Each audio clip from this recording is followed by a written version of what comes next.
हमने लिखा है कि सम कॉमन ऑक्सीडाइजर्स। हमने फायर का डेफिनेशन देखा था। Fire is a self sustained chemical reaction in presence of heat, fuel, oxygen and free radicals. दूसरा देखा था कि whenever a combustible material oblique inflammable material comes into direct contact with an oxidizer, particularly oxygen, and is exposed to some source of heat oblique ambient temperature, fire will take place. Oxidizer is one of the most important ingredient for fire to take place. Fire triangle में भी आप देख सकते हैं heat, fuel, oxygen.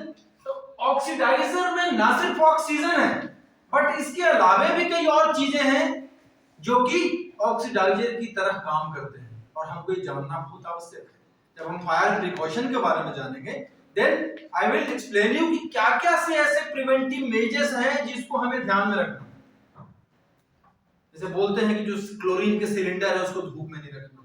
तो जो preventive measures आएंगे उसको हम बारी बारी से देखेंगे। अभी हम सिर्फ ये जान रहे हैं कि what are the common oxidisers. Oxygen सबको पता है, ऑक्सीजन होना चाहिए। इसके अलावा fluorine, chlorine, bromine, iodine, bromate, permanganate, peroxide, ये सारे ऑक्सीडाइजर हैं, यानी कि इनसे भी आग लगने की संभावना है बिकॉज ये भी जल के आग पैदा कर सकते हैं। These may be one of the ingredients for fire to take place. Oxygen, the most common oxidizer. बाकी इसके अलावे फ्लोरीन, क्लोरीन, ब्रोमीन और iodine, they are the halogens, जिसमें कि हमने ऊपर में भी देखा था पिछले में halogenated एजेंट्स किस तरीके से काम करते हैं। They are the derivatives of the methane and ethylene, wherein one or more of the hydrogen atoms are displaced by fluorine, chlorine and bromine and iodine. तो ये ऑक्सीडाइजर है। अब हमारा अगला टॉपिक है वो है फायर फाइटिंग के ऑपरेशन में फोम का क्या रोल है। फोम आपने देखा होगा कंपोनेंट जो है फोम है, वाटर है एंड एयर है, तीनों चीजें होती हैं इसके साथ। टाइप क्या है, chemical and mechanical. Chemical type foam and mechanical type. Chemical type का फोम का मैंने एक रिएक्शन का फार्मूला लिखा है, aluminium sulphate plus sodium bicarbonate, aluminium hydroxide plus sodium sulphate plus carbon dioxide. ये जो एल्युमिनियम हाइड्रोक्साइड है this is only chemical foam, और केमिकल फोम इस्तेमाल होता था फायर फाइटिंग में। लेकिन फायर फाइटिंग ऑपरेशन के दौरान कहीं ऐसा ना हो कि फायर फाइटर को कहीं कोई पर्सनल इंजरी हो, कोई उसकी जान माल को कोई खतरा हो रहा हो, उसको कोई नुकसान हो रहा हो, उसको भी ध्यान रखना हमें बहुत आवश्यक है। इसलिए जो केमिकल फोम वाले जो केमिकल फोम के एक्सटिंग्विशर्स थे जो इस्तेमाल होते थे ऑयल फायर के ऊपर, अभी उसको बंद कर दिया गया है बिकॉज ऑफ सेफ्टी रीजंस। तो अभी हमारा क्या बचता है, अब बचता है mechanical foam. Mechanical foam basically foam और वाटर का कॉम्बिनेशन है। और इफेक्ट क्या देता है, इफेक्ट देता है कि जब भी आप फोम को इस्तेमाल करते हैं ऑयल फायर के ऊपर तो फोम की डेंसिटी ऑयल से कम होती है। फोम ऑयल के ऊपर के सरफेस को कवर करता है, तो दो तरीके का इफेक्ट देता है। Number one is cooling effect. Cooling effect से क्या होता है, टेम्परेचर कम होता है, हीट कम होता है, हीट के कम होने से आग की इंटेंसिटी कम होती है। And second one is smoothening effect. Smoothening is the process of cutting down of the oxygen supply.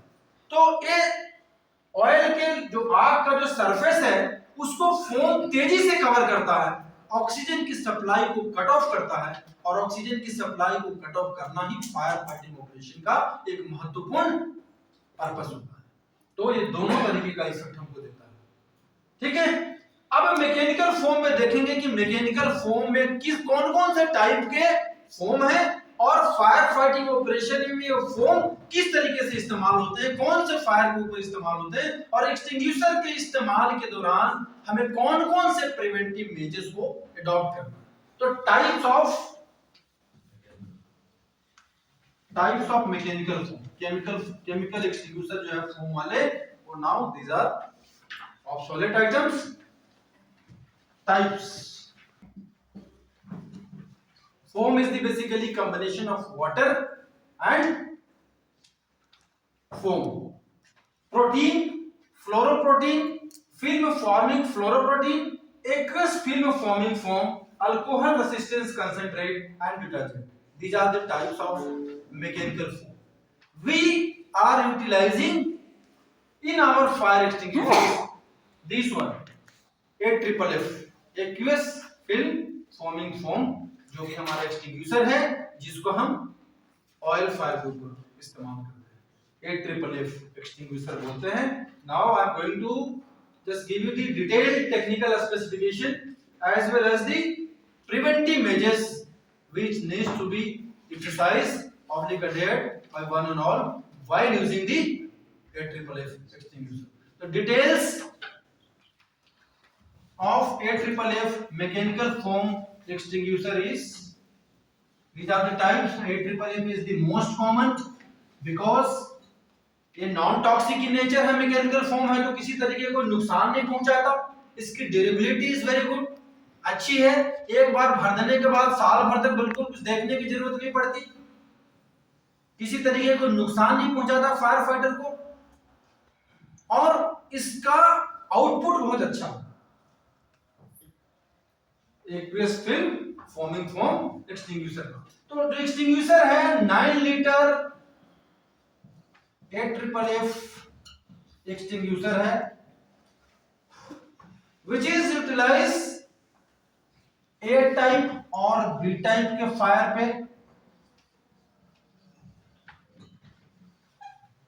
9 litre में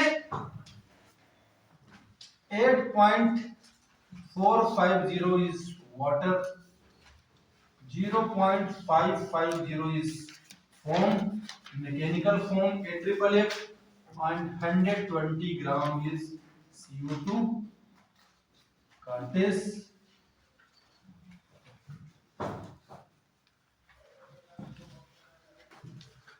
Duration is 30 seconds. Flow is 7 meter.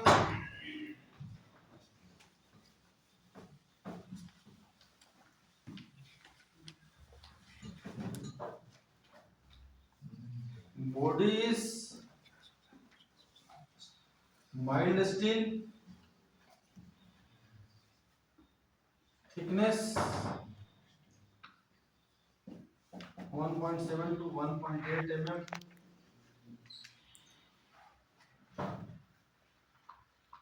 Weight of the cylinder is 13.9 kg.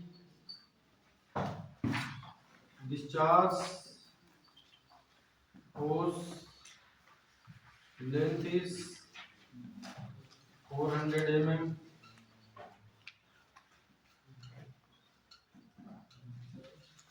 Working pressure is 250 से 300. These are the technical specification of the AFFF mechanical foam extinguisher, which is used on A type and B type fire, general fire and oil fire. Oil fire consists of diesel, petroleum, kerosene, paint. ये सारे oil fire के example हैं. 9 liter, out of 9 liter 8.450 liter is water, 0.550 is foam, 120 gram is the CO2 cartridge. Duration is 30 seconds. Flow is 7 meter maximum. Body जो है इसका mild steel का बना है. Thickness is 1.7 to 1.8 mm.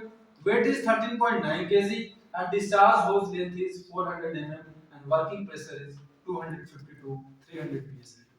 These are the technical specification, and I am going to show you the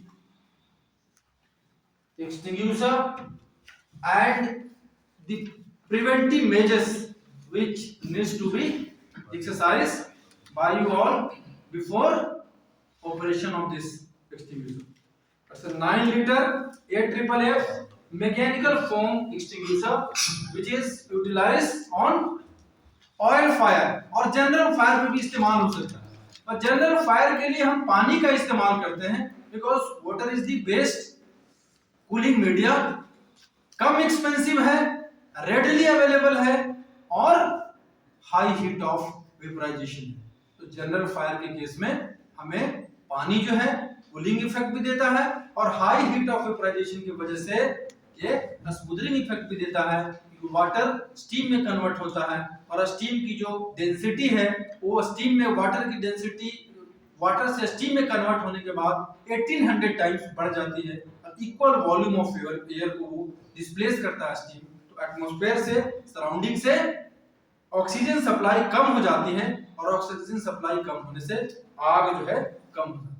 आपने देखा होगा इसका डिजाइन देखो, टेक्निकल स्पेसिफिकेशन लिख दिया।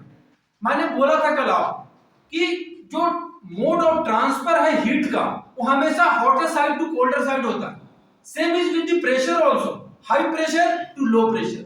प्रेशर भी हमेशा फ्लो करता है हाई टू लो की तरफ। ऑस्मोसिस भी सुना होगा हमेशा, high concentration to low concentration. तो ये जो एक्सटिंग्विशर्स है ये भी उसी प्रिंसिपल पे काम करता है, हाई प्रेशर से लो प्रेशर की तरफ प्रेशर ट्रैवल करता है।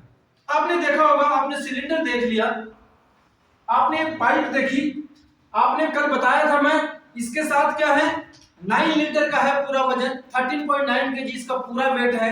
इसमें आपने कैप देखो, कैप के साथ नीचे में 120 ग्राम का CO2 कार्ट्रिज लगा हुआ है।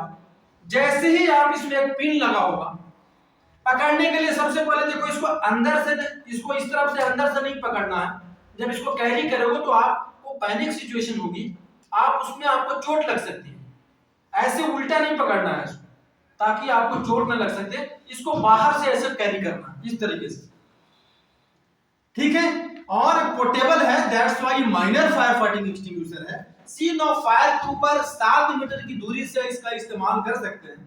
पिन लगा होगा, सबसे पहले इस पिन को बाहर निकालेंगे और सिलेंडर को ऐसे रख के 7 मीटर की दूरी पे आप इसको इस तरीके से पकड़ना है, इस पोजीशन में कि आपको ऐसे दूर रहना। You have to punch the knob, जिससे नीचे की तरफ CO2 कार्टेज होगा 120 ग्राम का, कार्टेज बर्स्ट होगा। कार्टेज बर्स्ट होने के बाद सिलेंडर को प्रेशराइज करें। धीरे धीरे सिलेंडर के अंदर का हिस्से का प्रेशर बढ़ जाएगा। जैसे प्रेशर बढ़ेगा, आपने बोला बढ़ा हुआ प्रेशर जो एटमॉस्फेरिक प्रेशर है that is 1 bar is equal to 14.6 psi। तो प्रेशर यहाँ पे अंदर जो डेवलप हुआ 250 से 300 बार तक का प्रेशर डेवलप होगा। वो प्रेशर बाहर की तरफ निकलने की कोशिश करेगा because of difference in pressure.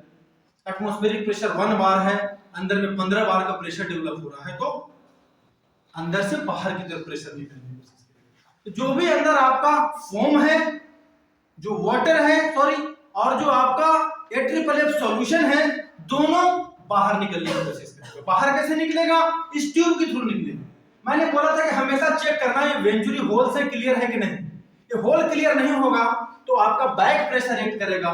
धीरे धीरे धीरे धीरे सिलेंडर का प्रेशर बढ़ता जाएगा और प्रेशर बढ़ता जाएगा तो डिजाइन जो टेस्ट प्रेशर है उससे भी, टेस्ट प्रेशर से भी प्रेशर बढ़ जाएगा। और सिलेंडर का जो सबसे कमजोर हिस्सा होगा, कमजोर हिस्सा इस दी ये आपका ये वाला सबसे पहले ऊपर का हिस्सा जो कैप है, वो कैप यदि आपने इसको चेक नहीं करा, एक्सटिंग्विशर को इस्तेमाल करने के पहले सबसे पहले इसको हमको ऐसे पकड़ के और इसको चेक करना है कि पूरा टाइट है कि नहीं। ये पूरा टाइट नहीं होगा, जब बैक प्रेशर एक्ट करेगा तो ये क्या होगा, इसके चांसेस हैं कि ये ऊपर की तरफ ब्लो हो सकता है। या फिर इसका जो वीकेस्ट पोर्शन है जो मैंने बोला था ये यहां फटने का खतरा है। 20-25 बार का प्रेशर यदि जो ऑपरेट कर रहा होगा उसको ऑपरेट करेगा तो जान जाने की संभावना है। इसलिए प्रिकॉशन में है चेक दी वेंचुरी होल्स, ये खुले हैं कि नहीं खुले हैं। ये खुला होना चाहिए। प्रेशर जैसे बाहर निकलेगा वेंचुरी इफेक्ट की वजह से जो आपका AFFF सॉल्यूशन है और जो वाटर है उसकी बेहतर तरीके से मिक्सिंग होगी।